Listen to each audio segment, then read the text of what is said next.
Carrie-Ann Matheson's passion for piano and performing developed right here on Prince Edward Island, but has taken her around the world. Carrie-Ann grew up in Sherwood and received her first degree from UPEI. And then she set out to study in Cleveland and New York before her career began at the Metropolitan Opera. And for several years, she has been working as a pianist, conductor, and educator through the Zurich Opera House, where she's been much in demand as a recital pianist, working with some of the world's renowned opera singers. Now Carrie-Ann is set to pack her bags to move back to North America. She is the newly appointed artistic director of the San Francisco Opera Center. And we reached her through Skype in Switzerland to talk about that. Good afternoon, Carrie-Ann. Good afternoon, Matt. This is PEI calling. How are you? Super happy to hear from PEI, always. Now, we have to talk to you about this exciting new position you're taking on. Congratulations on that. But we're reaching you where today, Carrie-Ann? In Zurich, is it? Yeah, I'm in our apartment just outside of Zurich, about 10 minutes outside on the train. And how long have you been living in Zurich? I've been here for 6 years now. Boy, time really flies, huh? Because we caught up with you, I think, back in the day when you were with the Metropolitan Opera, and then you moved to Zurich. Tell us a little bit about what you've been doing in Zurich. Well, I've been sort of doing the same thing that I used to do at the Met, being a pianist and a vocal coach. And since I came to Zurich, I've started conducting a fair amount, so conducting operas, and, sort of building a European recital career, which has been really fun. And now it's time for a new adventure. What have the past few months during the COVID-19 pandemic, what has that been like for you there in Switzerland? Well, I feel incredibly lucky to have been here during this time because the European governments have been pretty quick, actually, in allowing performances to start again. So I actually have, since the middle of June, I started traveling to perform again. So I've had a few months of it under my belt already now. Like all of my colleagues, mostly in Britain and the United States and Canada, it's not been possible yet. But I've just come back from performing at the Salzburg Festival, and I have performances in Paris and Luxembourg coming up, and all public performances. So I feel really, really, really lucky. Has it changed life at all for you, Carrie-Ann? Well, we of course shut down. The Opera House here shut down on the 13th of March. And I admit that when it shut down, I thought, oh, wow, well, 3 weeks off? That sounds awesome.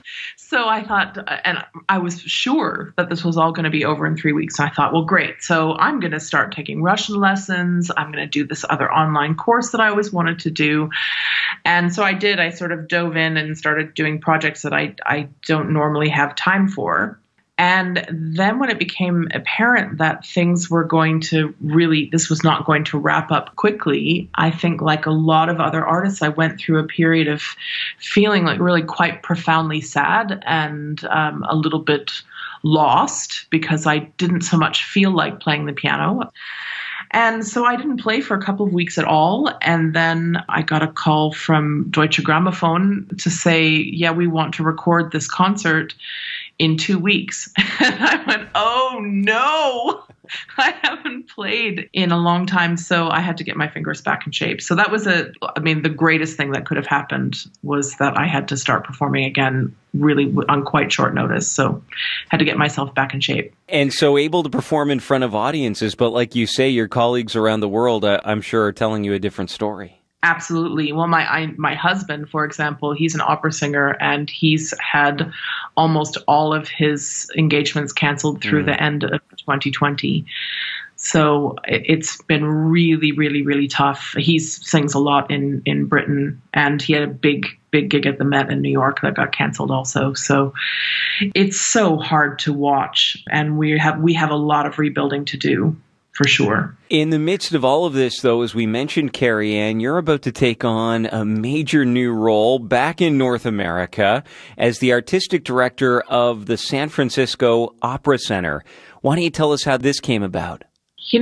in December, I got a text message from an old friend of mine who I worked with at Los Angeles Opera some years ago.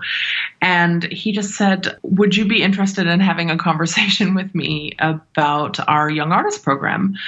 And he's an old friend, and we had coffee. He was passing through Zurich, and we met for 15 minutes. And I just mentioned to him that I was really enjoying working a lot with young artists. It's always been a great passion of mine, but I find that the older I get, the more I'm really enjoying it. And so he remembered that conversation and he got in touch. And then it began, months and months and months of really exciting discussions and planning. So, and it finally the timing of the announcement, everything got derailed because of course, the coronavirus. Mm-hmm. But now we can actually make some concrete plans, which I'm really looking forward to. Tell us a little bit about the role and what you'll be doing. Well, we have 2 training programs for young musicians in San Francisco. One of them is an 11-week training program where there will be 23 singers, 5 pianists, and 1 apprentice stage director. And we take them and we train them for the entire summer. And out of that group, we will choose a smaller group, maybe 10 to 12, and we'll train them really more intensively long-term for 1 to 3 years. And this is under the auspices of the San Francisco Opera. The summer program is called the Marilla Opera Program. And in that program, in the Marilla program, we'll put on 2 operas, and we put on a scenes program with orchestra and a gala concert with orchestra, in addition to really training with the industry leaders that we'll be able to bring out there. How does it feel for you, Carrie-Ann, to be taking on this big new role and getting ready to move once again? Oh, gosh. Moving across an ocean is it's really not easy at the best of times. But right now, with all of the COVID restrictions, it's I'm not going to lie, it's a little bit of a nightmare. But we're making it work, and we're going to be spending some time in Canada, which I'm looking forward to. We're going to take our animals and spend October, November, and December in Toronto with my family, and then on to San Francisco. And when does that position officially begin? January 4th, I guess, after Christmas, is to be in the Opera House. Hopefully that will be allowed, but that's the plan. What do you think this will be like for you to take on this new role, Carrie-Ann? What do you hope comes of it? Matt, I'm really passionate about training entire people and not just the musical aspect of people. And the opportunity to help build resilient leaders is really, really enticing for me. And I think the more that we can empower people to know their own worth as people and as artists, the better off our entire industry and, in fact, our entire world will be. So I'm really excited to be able to be on the ground, and especially now that we are going to need to recover as an industry from the damage that has been done by the coronavirus. I think it's really quite exciting for me. This incredible career, Carrie-Ann, it began here on PEI. What is your connection still with the island and your memories of the island? Well, you're right. Everything began there. The training that I got in PEI was second to none. I had great teaching. I had great support from the community, the Island Music Festival. I learned how to do what I do there. So I'm incredibly grateful. And also because it's not a massive market where I would get lost in, hundreds of musicians. I had the chance to really develop at my own pace and be really well supported by my teachers in the community. So I wouldn't trade it for anything. Do you still have family and friends back home?